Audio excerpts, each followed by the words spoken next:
यह खबर आपको हैरान कर देगी कि अभी भारत के सबसे बड़े दुश्मन चीन ने एक न्यूक्लियर मॉक ड्रिल की है। सुन रहे हैं आप? न्यूक्लियर मॉक ड्रिल की है। किसने? चाइना ने। और ये कहां की है? तिब्बत के आसपास। तिब्बत पर चाइना का कब्जा है गैर कानूनी तौर पर, और उस इलाके में उसने एक न्यूक्लियर मॉक ड्रिल, समझ रहे हैं आप, एक युद्धाभ्यास जिसको कहते हैं ना, परमाणु युद्धाभ्यास। कितनी खतरनाक चाल है चीन की। और ये खबरें बाहर कम आती हैं, हम दूसरी खबरों में उलझे रहते हैं, हम राजनीति की खबरों में उलझे रहते हैं, लेकिन ये बात लोगों को पता नहीं है। परमाणु संपन्न देश चाइना, जिसकी ताकत भारत से भी ज्यादा है, भारत से भी ज्यादा अत्याधुनिक हथियार हैं, परमाणु शक्ति संपन्न राष्ट्र है चाइना। लेकिन भारत भी है। ऐसा नहीं है कि भारत भी कोई कमजोर है। अब भारत 1962 वाला भारत नहीं है।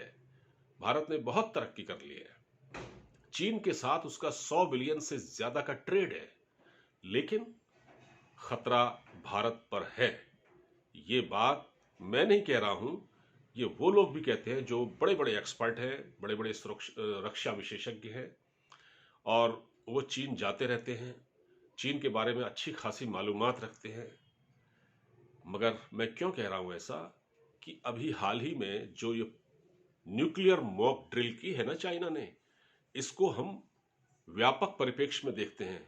हम इसको केवल इस खबर को पढ़कर छोड़ नहीं देते कि चलिए कोई बात नहीं। चीन की निगाहें भारत पर है।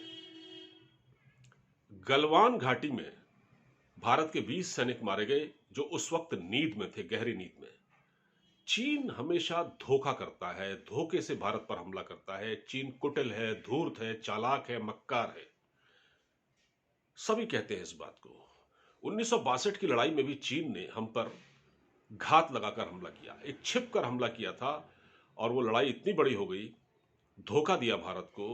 चीनी हिंदी भाई भाई कहा पहले, और उसके बाद जवाहरलाल नेहरू हमारे प्राइम मिनिस्टर थे, वो उस झांसे में आ गए और चीन ने आक्रमण किया। भारत के पास उस वक्त सलाहियत नहीं थी, असलहा नहीं था, हमारे बहुत सारे सैनिक मारे गए। हम उन हथियारों से लड़ रहे थे जो कि बहुत आउटडेटेड टाइप के थे। उस वक्त बहुत बड़े भूभाग पर चाइना ने कब्जा कर लिया, और चीन के साथ उसी वक्त से भारत का सीमा विवाद चला आ रहा है। अभी तक कुछ भी क्लियर नहीं है। चीन लगातार अरुणाचल प्रदेश की ओर से इन्फिल्ट्रेशन करता है। अरुणाचल प्रदेश के आसपास उसने गांव बसाए हैं।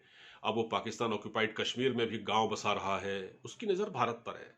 उत्तराखंड की ओर से, बाराहोती की ओर से, चमोली की ओर से उसका इन्फिल्ट्रेशन होता है। जहां जहां से उसकी सीमाएं लगी हुई हैं, वो भारत में घुसने की कोशिश करता है। तो क्या हमको अपनी सुरक्षा चाक चौबंद नहीं रखनी चाहिए? क्या हम सोते रहे? हम सोचते रहे? हमको अपनी सुरक्षा चाक चौबंद रखनी है।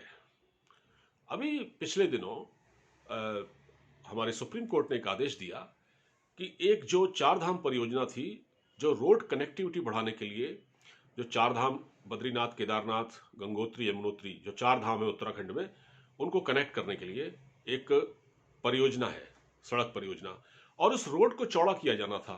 वो मल्टीपर्पज होती, उससे हम सीमा पर, जो भारत से लगती चीन की सीमा है उत्तराखंड में, चाइना, यानी कि जो बाराहोती के पास चमोली डिस्ट्रिक्ट में, वहां तक हम जरूरत पड़ने पर साजो सामान पहुंचा सकते हैं। भारी ट्रक, साजो सामान, आर्म एम्युनिशन, गोला बारूद, जो भी है, उसका मकसद ये है। तो उसमें एक खच्चर फंसा दिया था एनजीओ ने, ग्रीन दून एनजीओ। उसने कहा कि पर्यावरण खराब होगा, पेड़ कटेंगे। सुप्रीम कोर्ट ने कहा नहीं।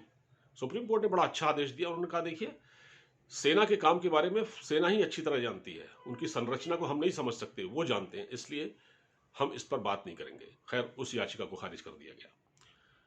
और एक बात और बता दें, जो लोग मिसलीड करने की कोशिश करते हैं ना, जनता को गुमराह करने की कोशिश करते हैं, उनका ज्ञान अल्प होता है, वो जानते ही नहीं है। भारतीय फौज एक बहुत प्रोफेशनल फौज है, और जब वो एक पेड़ काटती है ना, तो 300 पेड़ लगा देती है। जहां एक पेड़ कटता है वो 300 लगा देती है। तो उससे किसी पर्यावरण को कोई खतरा नहीं होता और बड़े कायदे से काम होता है जो हिंदुस्तान की फौज करती है। तो अब वो डबल लेन बन गई है, वो रोड बनेगी, अभी वो डबल लेन बन जाएगी। तो उससे क्या होगा, जहां से चीन की इन्फिल्ट्रेशन होती है वहां तक हम अपना सामान आसानी से पहुंचा सकते हैं। तभी तो हम दुश्मन से मुकाबला कर पाएंगे, नहीं तो कैसे कर पाएंगे। मैं इसलिए कह रहा हूं ये सारी बातें कि चीन ने अभी एक मॉक ड्रिल की है तिब्बत के इलाके में। बहुत खतरनाक संकेत है, बहुत खतरनाक संकेत है। और चीन की नजर भारत पर है। भले ही भारत का 100 बिलियन से ज्यादा का ट्रेड हो, लेकिन चीन एक रोग स्टेट, एक दुष्ट राष्ट्र है, उस पर यकीन नहीं किया जा सकता। तो भारत की जो नीति है ना कि पहले हम हमला नहीं करेंगे, और इतिहास गवाह है कि भारत ने कभी भी किसी भी देश पर हमला नहीं किया। लेकिन हाँ, अगर किसी देश ने हमला किया है हम पर, तो हमने उसको दुगनी तिगुनी ताकत से जवाब दिया, और ये काबिलियत भारतीय फौज में है, हिंदुस्तान की फौज में है। तो हमें अपने आप को तैयार रखना है। हमको युद्ध नहीं करना है, शुरुआत नहीं करनी है, लेकिन हमको इतना अलर्ट रहना है कि अगर जरा सी कोई चिंगारी उठे तो हम उसको शोला बना दें।